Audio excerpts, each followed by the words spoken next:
আসসালামু আলাইকুম। আমি রাব্বানি বলতেছি ফ্রম রাব্বানি ওয়ান থেকে। আজকে যে বিষয়টাকে নিয়ে আপনাদের সামনে হাজির হতে যাচ্ছি সেটা হচ্ছে গাজাবাসীদের নিয়ে। গাজাবাসীর যে শিশুগুলো না খেয়ে আজকাল রাস্তায় পড়ে রয়েছে, আমরা কি তার খবর একবারও রাখি? আমরা কেউ তাদের খবর রাখি না। আমরা আমাদের বাংলাদেশে যে যেমনই হোক বিলাসিতা বহুল বিল্ডিংয়ের ৫ তলা ভবনের উপরে ৩ তলা এসিতে আমরা যেভাবে পারি থাকতেছি। আমাদের বাবা মাদের কাছ থেকে আমরা যেভাবে পারি টাকাগুলো নিয়ে উড়াচ্ছি, কিন্তু ওইখানে গাজাবাসী শিশুরা না খেয়ে পড়তে শুয়ে গেছে। আমরা তাদের জন্য কি করতে পারছি? আমরা তাদের জন্য কিছুই করতে পারছি না।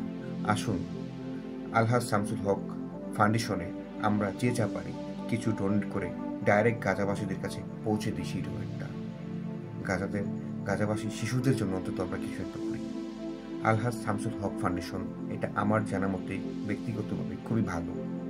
অলরেডি তারা গাজাতে অবস্থিত করছে সেই গাজাবাসীদের সাথে আলহাজ শামসুল হক ফাউন্ডেশনের একজন কর্মকর্তা।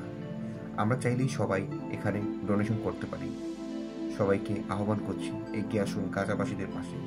যে যতটুকু পারেন না কেন ১ টাকাও হলেও দিন। আসসালামু আলাইকুম।